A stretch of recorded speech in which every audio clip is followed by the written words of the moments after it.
The question we have this morning, we'll be dealing with over the next hour or so. It depends on the questions. It depends on yourselves as an audience, of course. But what is the value of Welsh foods? Why Welsh foods?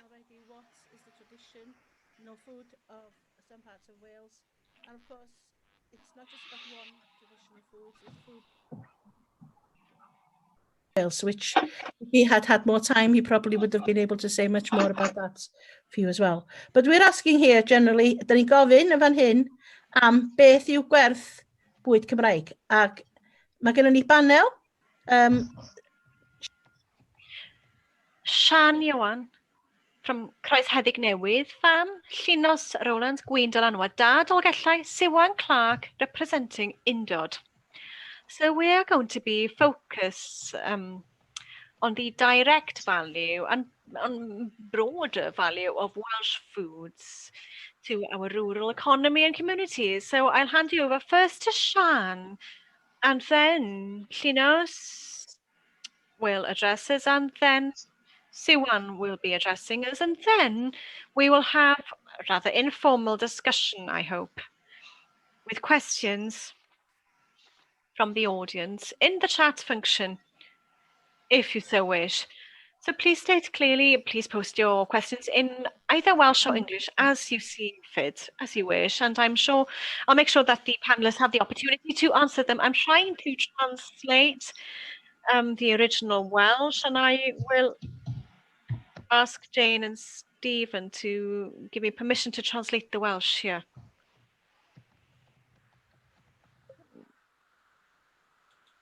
I'r host.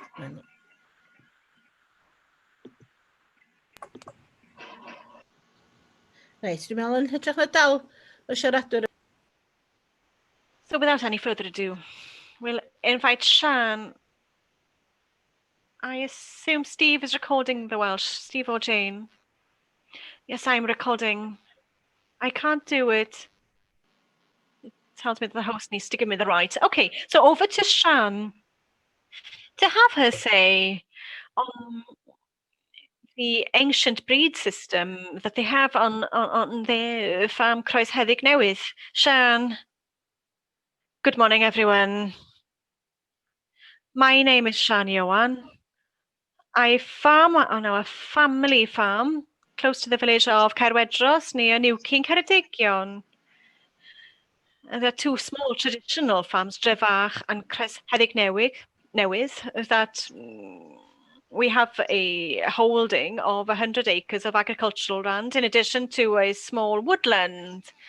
I was born and bred here before I left home for higher education and a career in catering. After I got married and started to rear a family, we came back home to help my parents on the farm. That was, at the time, a dairy farm with some 70 cattle. Following the death of my father some 20 years ago now, I have been farming here. My main interest is rearing Welsh cobs, but in terms of the farm, my husband and myself breed rare cattle, ancient cattle, Welsh cattle. My oldest son is also here running his own agricultural business. He buys and finishes calves from dairy cattle. He has a flock of sheep. We had some 50 Welsh black cattle for years, but after a neighbour had an accident with a cow bought in Tregaron. I don't have time to go into that story, I'm afraid. We started to rear ancient cattle. So for some 20 years now, we rear ancient Welsh cattle. And that is the main business of the farm. Well, why there's interest? Well, you must be thinking, how do these cattle look? So if I may ask the host to upload the pictures while I just take you through a number of further paragraphs. So why the interest? Well, they are part of our agricultural and cultural heritage. They are extremely rare and they need to be protected. And on top of this, they're pretty, as you can see. The traditional Welsh cattle, very similar in characteristics to the Welsh black, but varied in their colours. The society registers 6 colours: belted cattle and white cattle, the Welsh white, as you see here.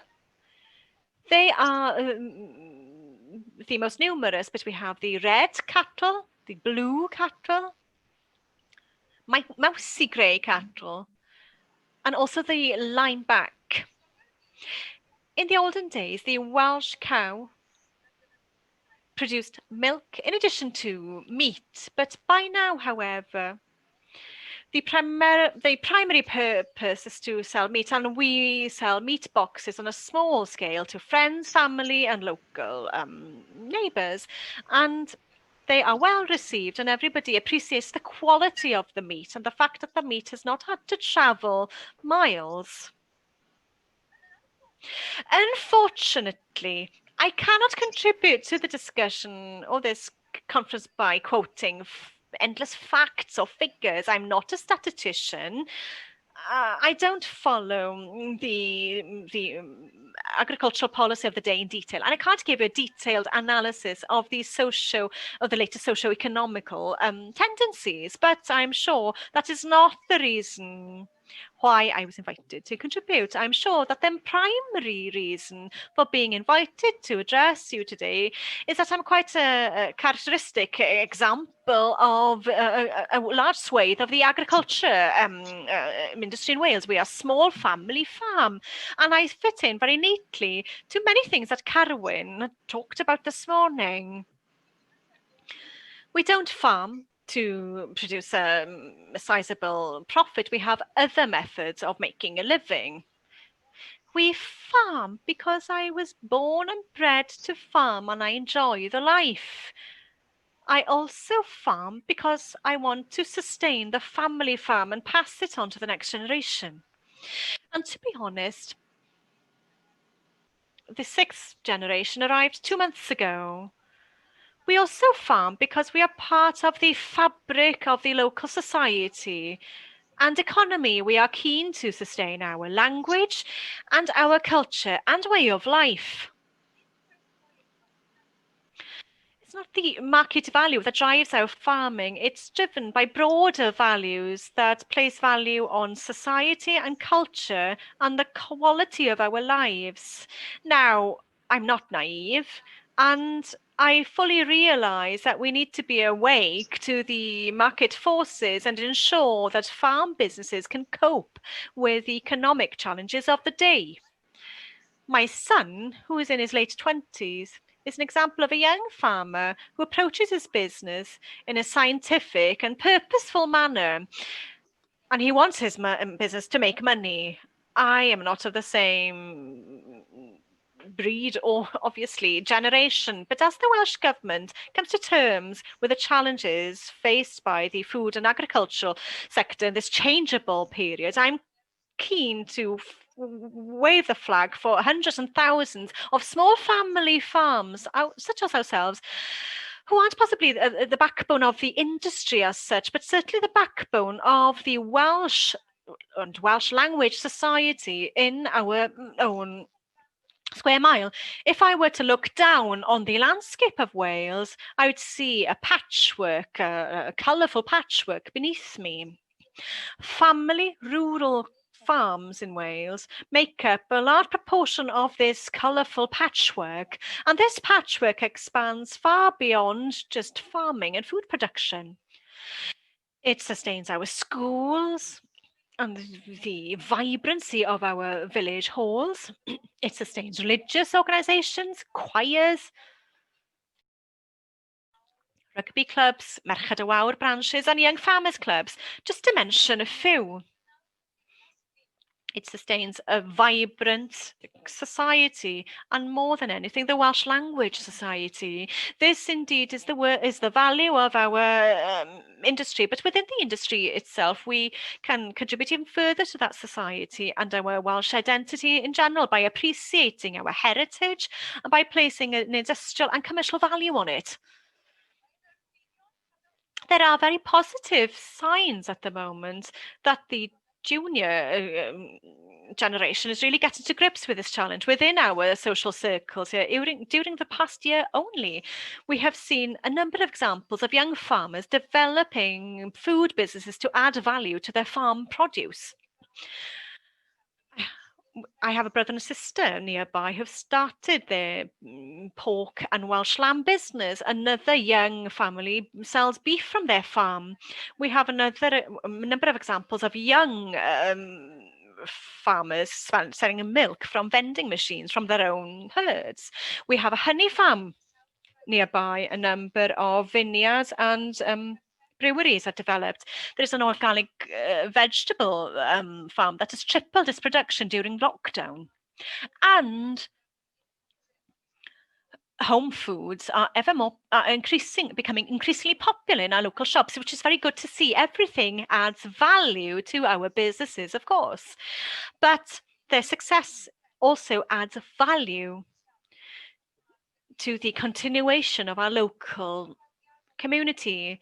So it's an appreciation of our cultural virtues, and there's a vibrancy here that is really obvious and apparent. The oldest people amongst us might remember the prominent historian Gwin Williams and his book When Was Wales? His great sermon was that Wales was created anew by every new generation. We must also, faced with all the challenges that we face, have to be proactive and take the best from our rich culture and honour our past in order to create a varied, vibrant Welsh culture for the next generations. Thank you for listening.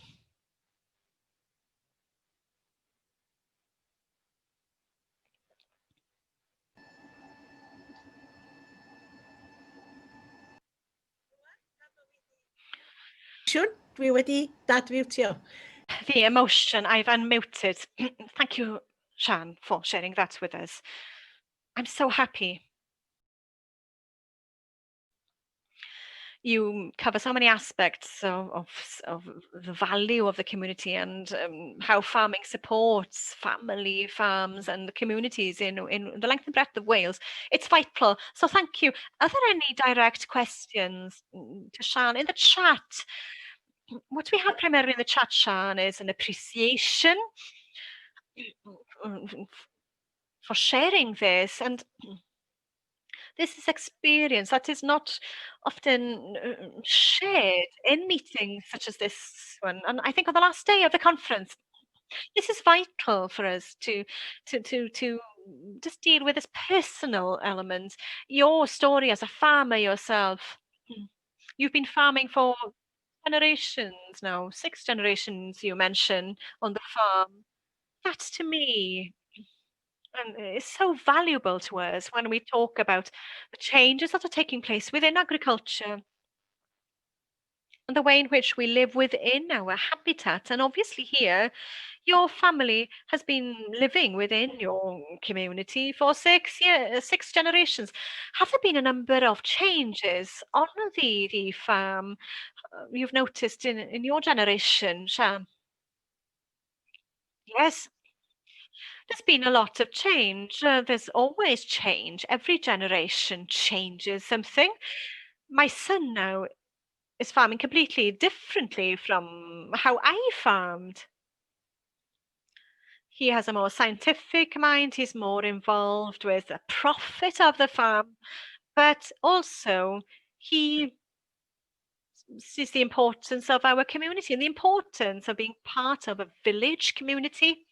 He's the chair of our small local show. Well, not for the past 2 years, but hopefully again. Farming and keeping the community going is of vital importance to him, but farming completely different from how I have farmed. I have also farmed somewhat differently from how my father farmed. He, of course, well, my family lived on the farm and he had a servant on the farm on 60 acres when I was brought up as a small girl. Everything has changed. Everything changes every generation, but the basis is still there. The the value of being a family farm, but I think we need to extend and have more land now in order to extend the farm. Again, we haven't had that many questions. People are just asking about the quotes that you made by Gwyn Alf. One more question I'd like to ask. I'd like to ask you, how do you feel about the type of farming that you do and the produce that you have? How is this accepted? Is it more, is there more of a tendency in the farm, um, a tendency to breed more ancient breeds on the land, or is there still a feeling that some types of farming are still fringe and the other types are very much the mainstream methods? I feel, and speaking to my son again, and we have to support the next generation. They are the future, but perhaps the type of cattle that I keep, and that's important. I feel they are, but see things, he feels, well, the field, the cow is in that field for 9 months just to produce one calf. That isn't of great financial value to the farm. However, also, I feel again that the quality is important, and you get that quality from a creature that breeds one calf a year. And I haven't gone into selling the meat just for friends and neighbors. All those neighbors come back and ask you, have you got meat for us? It's so nice, it's tasty. I think it's still important for us to produce this type of creature. As Carwyn indicated this morning, it's important for us to export our beef. We don't do enough. We don't focus enough on our own beef. But I also notice we kill our own beef and we eat it ourselves. I would never, ever, ever buy beef. But more farmers feel that this is important to do now, that they kill their own meat. The task that you have, how do you feed them? How are they fed? And where do they go when they reach the point where they go to market or shop? Well, we feed them on grass and silage alone. Grass in the summer, silage in the winter. No concentrates at all. And local butchers, I have to raise my hat to them. Many local butchers see that there's a value in local meat. They sell it in their shops, and we kill some of our own cattle at home. We sell them to local neighbours. Thank you. A couple of questions that have come through. One question being asked here, Siân, and you can choose to select to answer this as generally or as detailed as you wish. Would you prefer to see your son follow in your footsteps exactly on the farm, or that he plans his own future? No, I feel he needs to plan his own future. We have to put place our faith in the younger generation. They need to develop agriculture as they see fit, and in allowing them to do what they want to do themselves, this very much improves our economy, and they will shape the future as they see fit. I've got 3 children. It's just one child who farms. The 3 of them have been given every freedom to find their own way in life. And it's important to place our faith in the next generation. As I mentioned previously, my brother and sister, there is a brother and sister that have started to sell pork and beef locally, and I wish them the very best. I hope they make a go of it. We have to eat locally and produce food locally. Another question. Do you feel that small farms of your type, family farms, are ignored by government policy these days? Yes, definitely. I certainly feel that there needs to be much more focus on small farms. There needs to be opportunities for young people to start a farm. I have a son, a young son, so I know many of his friends who would like the opportunity to start farming. They can't. The price of land is too expensive. Farms are getting bigger and bigger, and they can't just start off with just a small patch of land. So the government should be looking into helping young people to start farming. There are a number of other questions in the chat, but we'll go back to this at the end. We hope to save some time at the end of our presenters' contributions to have a more general discussion with Carwyn. Thank you, Siân. I'll now ask Llinos just to be ready to address us.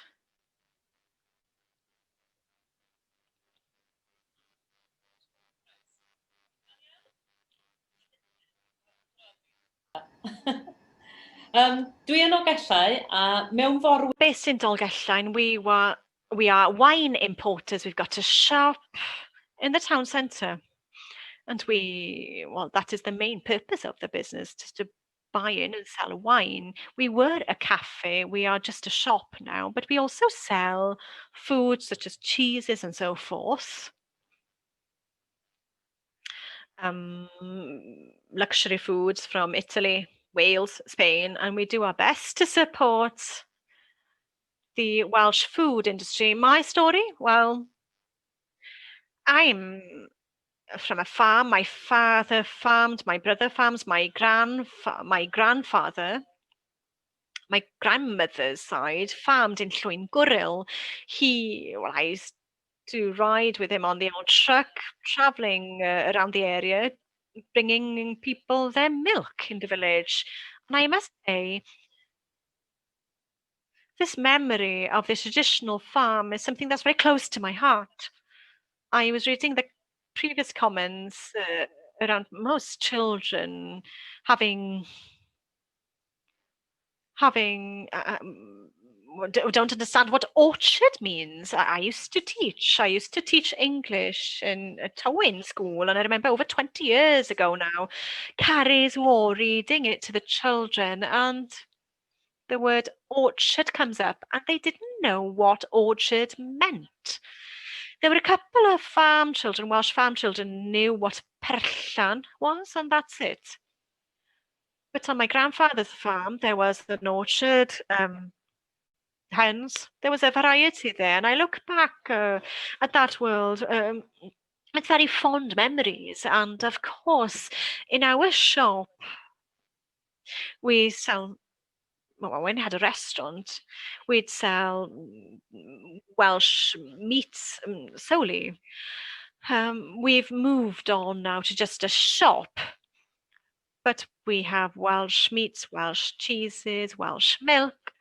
Every time we were able to sell Welsh produce, we would do this, and the value in this is huge to the community. I agree with everything that Siân said previously about the support that the agricultural world can afford the Welsh language and Welsh community. There is an obvious link between the two things, and also when you talk about incomers, well, we are reliant on incomers to this area too. They too appreciate the fact that we produce our own foods, because what we have in Wales that is different, well, our culture and language. We can sell this on our labels, and locals like it, and people from further afield like it. They don't want to come here and buy something that's made in China. They want to buy something that reflects their experience of Wales, and that they feel that they're truly in a different place. It really defines us. And from, say, the Lake District. I do think in the last 20 years, our foods have progressed a great deal. I think we used to struggle to find good wine. I wanted to sell Welsh wines, and we hadn't really started importing from Europe. But by now, I think that Welsh produce is, well, the standard has improved so much. It's amazing. We have an example of wines, Montgomery wine there. You can also see what helps us a great deal in a shop is good branding. And this is an example of good branding. You've got Welsh gin. You know, in our shop, we don't sell gin from anywhere else but Wales. Wines, yes, but, you know, we are a wine shop and we have to sell wines from the four corners of the world. We would not be able just to sell Welsh wines, but with something such as gin, you know? Why sell anything but Welsh gin? We've got beer from Dolgellau. And what's fantastic about this is the fact that the branding is entirely bilingual, and it's so nice to see Welsh names. It's great to see, you know, the descriptions in both languages.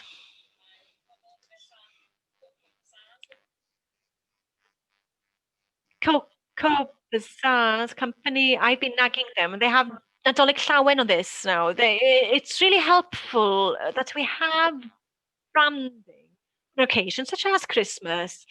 Certainly locals and people from further afield, if there are some here, obviously, usually love this type of thing. And of course, we'll come back to the Montgomery wine here. And we have White Castle from just outside Abergavenny.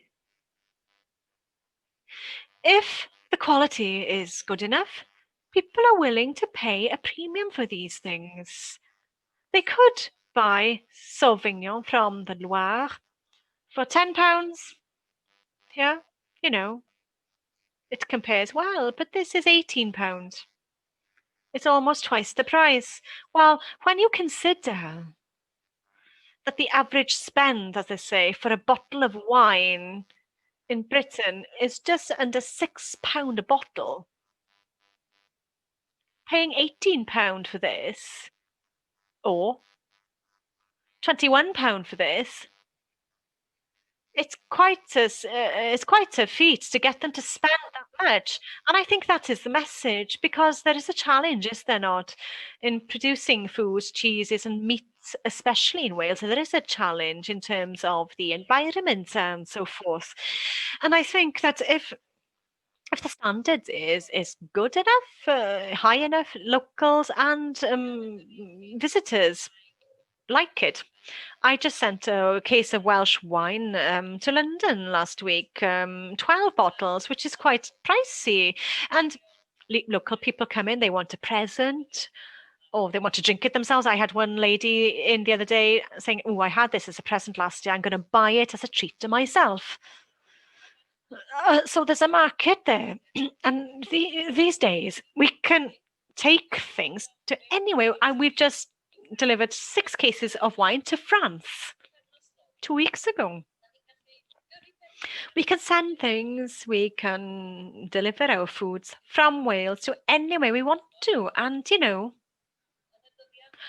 these days, I think we have to think, especially now, with our economy, how does this contribute, yes, to our language, to our area, but also to our local economy? It's vital. As I say, this is what marks us out. This attracts people to us rather than anyone else. And this employs people. We're a small business here. We did employ more prior to COVID. COVID has changed things to an extent, but it's changed our business. It's slimlined us, it's driven us down the route of just being a shop. We now sell more foods, we do hampers, they are starting to become ever more popular, but we employ 2 full-time staff members here, 2 ladies. Terry's a young girl, 24, she's bought her own house in the area, she's a Welsh speaker. We're just a small example. So producing our own foods can raise standards, and we don't want to be cheap. People need to make money now. There is a tension, is there not, between my grandfather's traditional farm and the modern world? Yes, but I think that the attraction to the traditional farm is strong. And I think if you look at places such as the Refuge estate selling Welsh produce, people pay a huge premium there. And that is the market that we need to aim towards. And as I say again, I want to draw your attention again to these things. It's so important that we have Caws Cenarth here, cheese. We need good branding. If the branding is wrong, and just in English, it makes our work at the coalface, if you like. It makes it much more difficult. Branding very often is something, well, I will actually tell people gently, as it were, but I will tell them, your branding doesn't help us. Somebody approached us with a gin a while back, and we had to say, well, the branding was something that they'd obviously come up with themselves, and not being cruel, but they're out there competing with other things. And what draws people's attention, first of all, more than anything, is the branding. People look at this. This looks quite plain, but you wouldn't be able to see it very clearly. But that font is quite similar to what a standard burgundy would use, which is the area where you have the most expensive wine in the world. The shape of the bottle and the White Castle bottle, it emulates the burgundy bottle shape. It has a classical look, but it doesn't look cheap, does it? And that is vital. It is vital that we think how the eye of the customer is drawn. This is what is important to us in this business here. What's in that packet or bottle? It needs to taste top notch, and we want to sell things as closely as possible. And again, that is the trend. Again, you talk about food miles. It would be great if we had a cheese close by, but farming in this area is rather one-dimensional with just sheep. It's changed from when I was a young girl, where we had every village producing milk. But, you know, if it's produced in Wales, that's good enough. So high standard, the branding in Welsh or bilingually. And also it needs to look attractive, it needs to look good. And I think that would be my message. There is huge demand out there for quality foods. We know from our own shop here. We started to sell cheese during the COVID period, just Welsh cheese, and the fridge is always empty. And I think we have an order from Cardiff through a large company there. And even if it's an international company, we just want things to be as local as possible. So I think the future is bright, but we need to, yes, first of all, you have to make money. You can't sustain a business without making money. Secondly, it has to be of high quality. Thank you. Thank you, Llinos. There are a few questions, but before we deal with the more detailed questions from the chat, can I just ask you, do you also supply drinks for restaurants and hotels and so forth in the area? How many of them buy Welsh produce from you or from other suppliers? We do supply in Gwynedd and Powys a little. the Ynys Hir Michelin star restaurant buys Welsh wines from us. Percentage of them do Portmeirion have started with a Welsh wine list prior to COVID again. Obviously, this has been disrupted temporarily, but there is a demand for Welsh produce, and we also deliver to private houses once a week in North and the South, and there is a great demand for Welsh produce there. Sounds very interesting. So on a larger scale, that this produce is sent to restaurants. I was expecting to hear this question about, where was it? Do you feel, this is from Howell, do you think that Brexit is a challenge or an opportunity for Welsh produce? For Welsh produce, it's going to be a challenge, isn't it? My brother has a sheep farm. Certainly, it's going to be a challenge for anybody. Well, it depends on the deal, does it not? If there'll be huge tariffs on our foods out there, again, you know, we're going to be disadvantaged, aren't we? Perhaps it might be an opportunity. Well, looking back, perhaps we needed to turn the clock back a little in order for us to make progress. Perhaps we shouldn't be so one-dimensional in our farming. I must say, it'd be nice to see people perhaps, well, it'll take us out of our comfort zone, perhaps, you know, just being paid to produce this, that, and the other. And perhaps now we have to think more as businesses now. There are opportunities with Brexit, and also in terms of environmental concerns, much more so than Brexit. Brexit,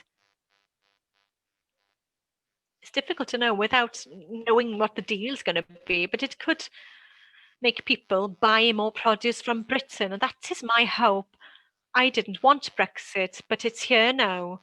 And, you know, I was buying a washing machine some months ago, and the first thing was to look at one produced in Britain, because, you know, perhaps one way of surviving here is to make sure that we purchase things, well, everything, produced in Wales first and foremost, and then from Britain.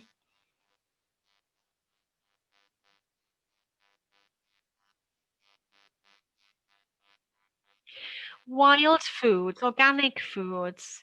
Are people looking for food that is more natural, more organic, perhaps? I am certain that people are looking for more organic foods. You have organic wines, you have vegan wines, you have natural wines, as they're called. There are more rules around organic foods. And though there is some growth in the natural wine sector, I think the organic wine is where people focus most of their attention. They have concern about the environment again. And I think this, especially with youngsters now, their eye is very much on how we treat our world and the respect that we have for our land. You and Dylan published a book, did you not? Would you like to talk about what you were doing at that time? Dylan is a chef, and you wrote the book. Have you got any plans to publish another book? At the time, we were still in the old restaurant, and we wrote WRFFC Gwin. They'd asked us, and we thought, well, there's so many books. Why would anyone read a book written by ourselves with just recipes? But WRFFC Gwin, well, there was no other such book written in Welsh. It was translated to English also. So that was a good opportunity for us to ensure that we used Welsh beers, Welsh cheeses, and to list the suppliers in the back. And it sold rather well. They've asked us, well, they asked us a couple of years ago whether we wanted to do another one, but we've been so busy. if we could do something that we felt people really keen about, I thought of publishing a book about Welsh vineyards. I'd like to do something along those lines and bring in food to that. Rebit and Rioja was the English language book. Who published it? Alolfa published it. Bwyd a Gwin in Welsh. Rebit and Rioja in English. It's exactly the same book. So if you have one, you don't need to get the other one. So just a plug for the book there. Because people here this morning are not just business experts, they want to share information. We'll have more questions and a chat at the end of the session. Siwan Clarc is joining us now to talk a bit about the broader community in Wales in terms of economy. Over to you, Siwan. Thank you for inviting me. It's been really interesting to hear from Carwyn and the rest of the panelists. I've heard there have been links with what I'm going to be cover. So as Eifiona said, I'm approaching this question of why Welsh food from a somewhat different perspective, perhaps. I'm going to talk about Undod and the agricultural campaigning I've been doing with them, and then to look at who is arguing against Welsh foods before I outline the 5 main reasons why I feel Welsh food is worthwhile and worthwhile protecting and helping, first of all in terms of the language, and then secondly the connection with the land, thirdly security and food sovereignty, fourthly our rural communities, and finally the link I feel that's important between justice in production and justice in food consumption. So Undod is a movement for radical independence for Wales. We campaigned for independence, but unlike a group such as Yes Cymru, for example, we're not just a one cause, single cause campaign. We want independence as a means of creating an equal, just international country. And since May, I've been working with Undod, running a campaign to save Welsh farming, protect it against what we feel the government plans for Welsh farming, between a no-deal Brexit and trade deals, especially with the United States, that will allow produce of a lower standard to undermine Welsh produce. So in terms of the question of the value of Welsh food, I would really like to emphasize the fact that the voices against the value of Welsh foods are at their strongest and most powerful than they ever have been for a long time. Though the voices in favour of Welsh foods are also strong, the voices against it are growing. In my opinion, the question for this panel isn't an academic or rhetorical one. We have to make the case for food produced in Wales. A no-deal Brexit is looking more likely every day, and it's difficult to overemphasise, as Llinos stated, the impact that this will have on Welsh farming. So I just noticed I've not started the clock. So tell me if I go on for too long, Eifiona. I don't know whether you've seen George Eustace, the Secretary of State for Agriculture, Food and Rural Affairs. He was on Andrew Marr over the weekend discussing the effects of Brexit, especially a no-deal Brexit. On the whole, in my opinion, he spent the entire interview avoiding the question, ignoring the opinions of experts in many industries, and was quite economical with the truth. But nonetheless, He didn't even try and hide the threat to the lamb market that will face tariffs of in excess of 40%.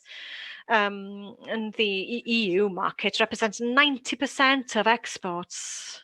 His suggestion was that they need to switch to beef farming. And I think that there are problems with this, obviously, for people who know the market and the conditions and the landscape and the climate we have here in Wales. At the same time, the government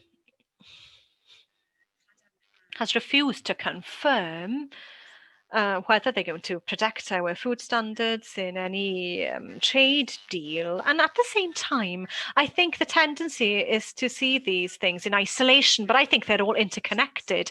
Boris Johnson has made a commitment to restore nature by 30%, but 30% on 30% of UK land. And I can say with some certainty, he's not talking about London and the home counties, the areas he's going to be restoring. I think a large number of them are going to be in Wales. This comes at the cusp of a movement towards this payment system, rhetorical change talking about farmers, a shift to land managers. And I think it's very important that we are aware that some people perceive a future where agriculture is centralized in some industrial, very intensive farms in some areas, whereas the rest of the country would be part of some natural park without livestock, without people in some cases. So, those are the viewpoints against the value of Welsh foods. I think it's very important to have a counter-argument for a number of reasons. The first one is the language. I'm sure that everybody here is aware of the fact that farming has the highest percentage of Welsh speakers, and that this has an impact in the wider community because there is a demand for Welsh language services. Small farms sustain the Welsh language, but also I'd like to, well, somebody had asked a question about this based on Carowyn's presentation. I feel that the Welsh language has its roots in farming and agriculture and the land. We have so many geographical terms and names for all kinds of fields, and many of our idioms have their roots in farming. And from my point of view, I was brought up in the city. My parents don't speak Welsh. I learned Welsh at school. My mother, however, was brought up on a farm in Denbighshire. And her father didn't speak Welsh with her, though it was his first language, but obviously she had absorbed Welsh that was relevant to her life based on what happened around her. And what I feel, though I speak Welsh more fluently than she does, she understands place names much better than I do.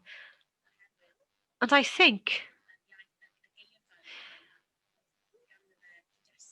this vocabulary had its context and importance to her life. And obviously we cannot freeze our language or our country in the past, but what is the value of the Welsh language without that context that gives these words their sense?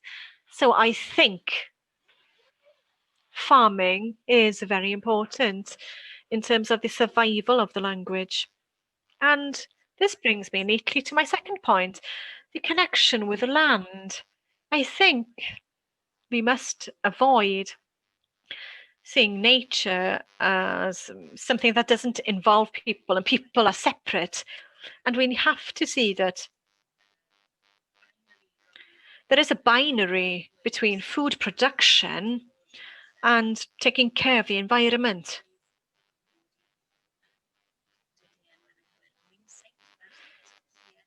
Means that by Kiena, and they'd studied farming in the city, and there's a tradition there of horticultural farming, and the nation had placed a great emphasis on production. They had a temporality that was much more plant-centric, so producing and working with produce can help us realize that we aren't the center of the universe, and we need to perceive the world through the viewpoint of other creatures. And this is very important to us. On a more practical basis, perhaps, our security and our food sovereignty. And I think that COVID has demonstrated the fragility of our food chains. We've seen dairy farmers having to throw away their produce, and also people worried about not having enough of some foods. Countries such as Lithuania, where the food chains are shorter, haven't experienced these problems. And in terms of indulge, well, we want independence, radical, true independence, as people might say. And what is our independence if we cannot feed ourselves?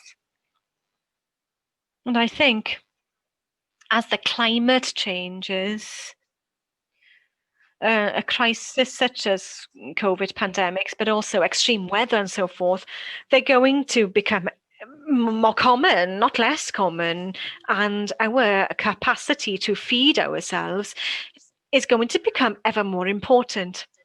And now is not the time to lose all of this history and knowledge and understanding of how to work with the land. So tying in with this, as climate change starts to become ever more serious, I think, well, we have already seen, and we're going to see, that this will have political ramifications. There'll be an increase or a growth in fascism and eco-fascism. Resources are coming ever more scarce, and there is a tendency to look after ourselves.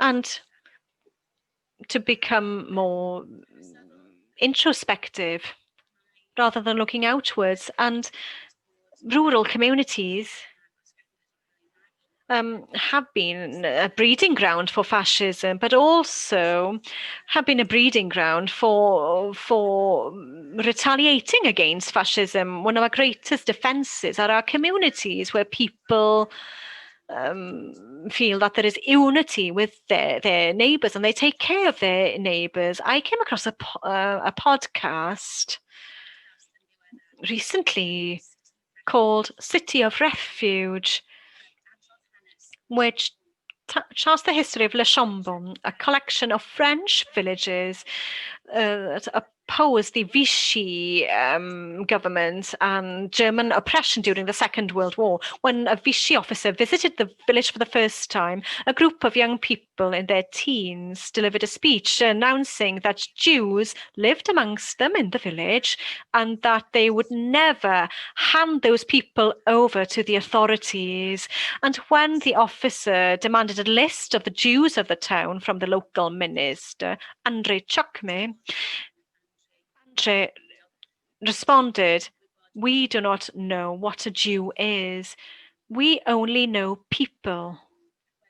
And then, throughout the occupancy, Le Chambon's reputation spread as a place of refuge, and during the war, Le Chambon granted refuge and facilitated an escape to Switzerland to between 3,000 and 5,000 Jews and other victims of Nazi oppression. And this wasn't an action on behalf of any individual or individual hero. It was only by cooperation of the entire community that this campaign on such a large scale was possible.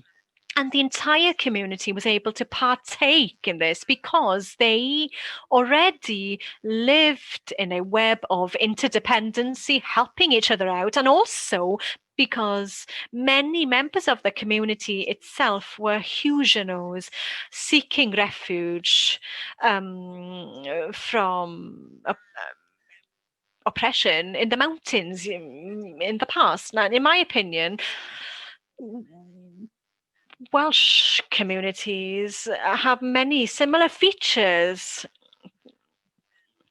I helped out on my aunt's farm at the beginning of lockdown, and just immediately there was a network of community care that had just sprouted up, and I was surprised to hear that everybody in the village was cared for. This is what my aunt said, and she was right. And there were already community links and connections there. Welsh rural communities can just about retain this tradition for the purposes of direct democracy and civic life. And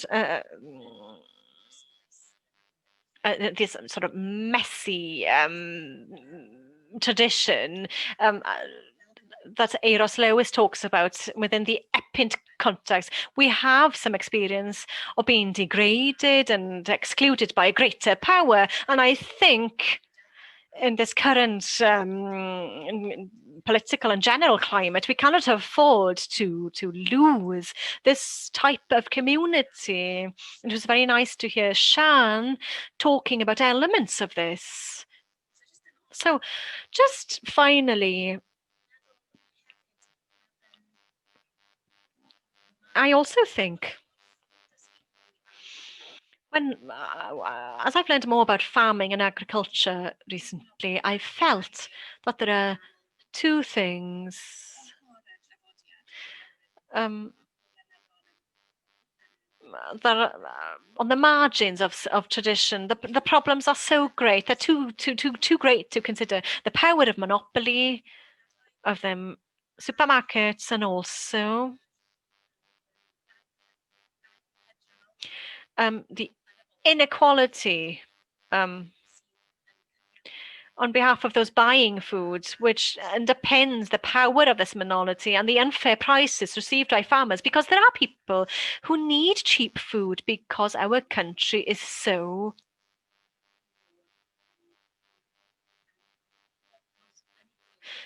unequal.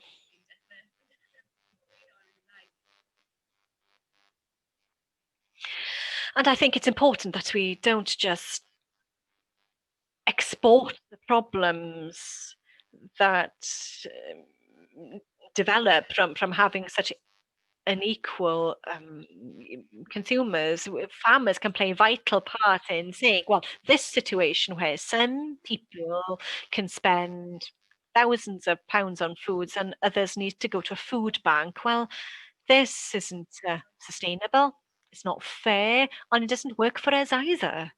And it's important that this battle or fight is really highlighted. I was reading a paper on sustainable farmers in America, and they were talking about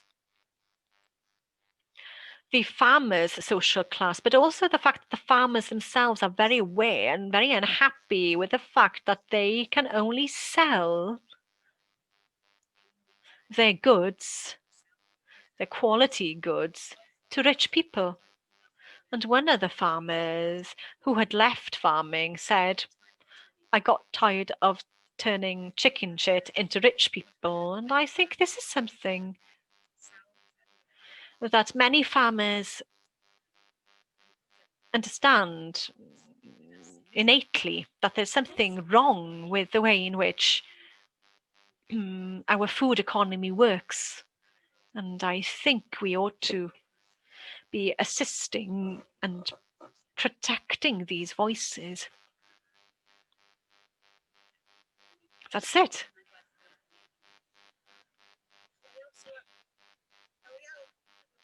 Thank you. I'm so happy you've shared that with us.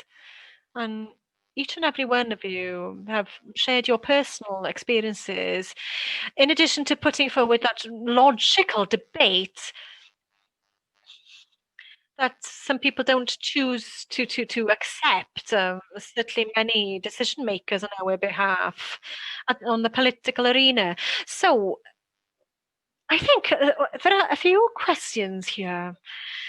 Perhaps we need to ask, I might ask the panel, perhaps we'll just ask Siân and Llinos whether they have anything to say here, because Siwan can just catch your breath for a second. You might be able to answer this afterwards. But the big question here from Andrea, how can we get people who live in our towns and cities who are disconnected from rural communities and indeed rural life to appreciate and understand what's being discussed here today and how they ask on how decisions are made. Llinos, have you got anything to say? What do you feel about the discussion between urban and rural areas? Where are the decisions made? And do you agree that it's going to benefit food farming? Well, that's a big question, is it not? Well, just for Siwan to have a quick cup of tea and catch her breath. Yes, the decision that they make impact all of us. If it impacts farming in our area, it's going to affect every one of us, and it's so important. I think people's eyes are starting to be opened. We have a new policy that has just come out recently, but the trouble is when you create a policy for 10 years and more, it's easy to do, but when things get difficult to implement, then they just miss their target. I think it's important to have meetings such as this when it's important to raise our voice. I think there are so many people, they tend. Well, my husband's just bringing me a cup of tea. Sorry for that.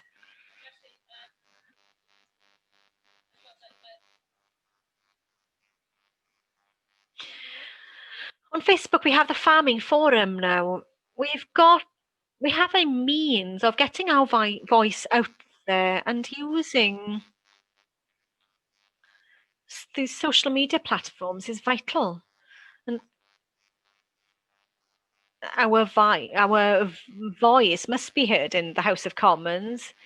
Having people such as Liz Saville is very important, but I think there are a lot of people who come to Wales and eyes are starting to be open to this now. I hope I'm not too optimistic here, but there's no better way than just lobbying and showing people what we have.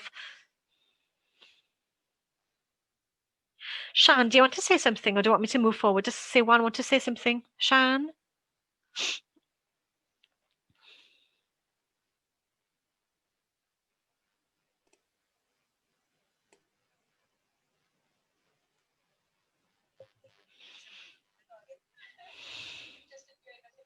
I was just saying, perhaps Siwan is the best person to answer this. I understand there's a session this afternoon on education for children. We have to start with children. Take it down to the younger generation, start teaching from the bottom up. As I said, city people have no idea about agriculture. I'll say no more. Before Siwan is given the final word, I'm just going to ask Carwyn whether he wants to say anything about this, just to make sure that one of the ladies has the final say. So Carwyn, do you have anything to say on this discussion around what's happening? People are so far removed from where food is produced, so the responsibility for how food is produced and what is produced.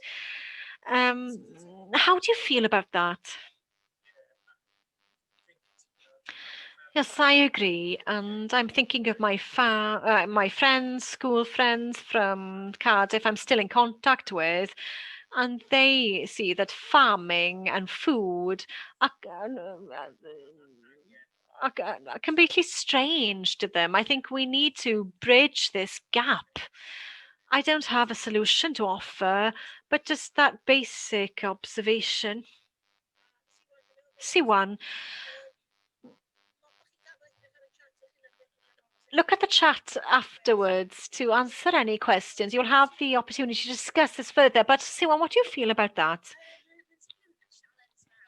It's certainly a great challenge, but also I think it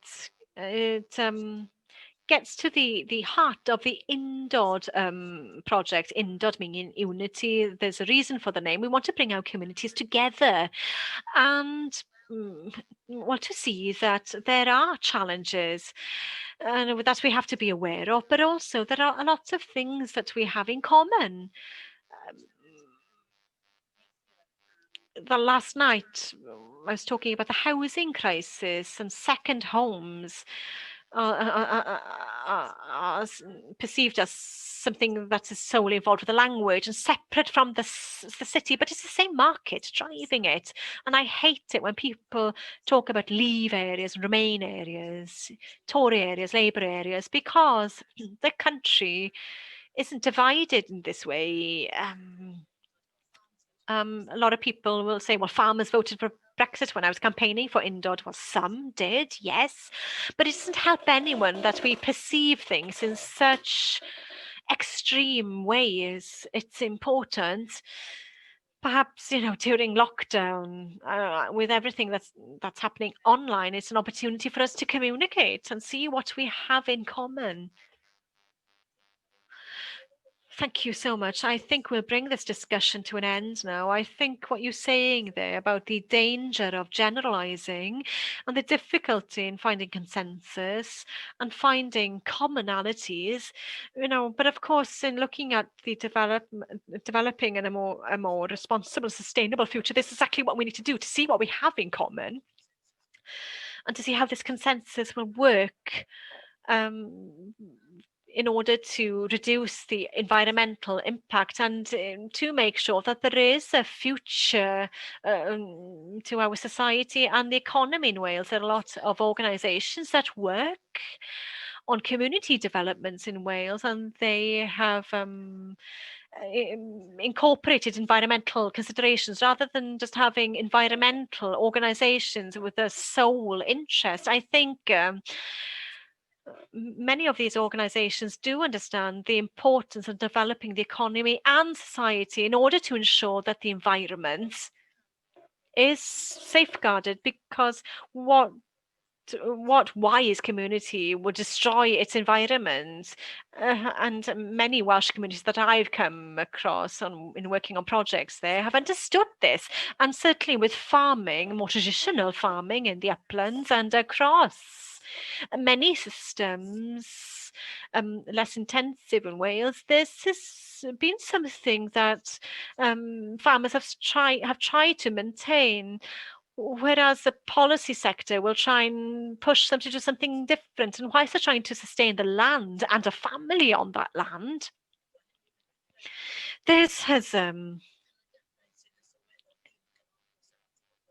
led to a situation that is certainly not sustainable to the environment. It's time that we do something about this. No farmer, no food producer, food business would argue that it is not time to improve the way in which food is produced and how it's served on a plate in a more equal and just manner across the families of Wales and beyond. So thank you so much, speakers. Thank you, Siwan, Llinos, Siân, for an excellent talk this morning, and to Carwyn for joining us. and for his previous talk. And I very much look forward to continuing with this discussion with you during the day and outside this conference. Thank you so much.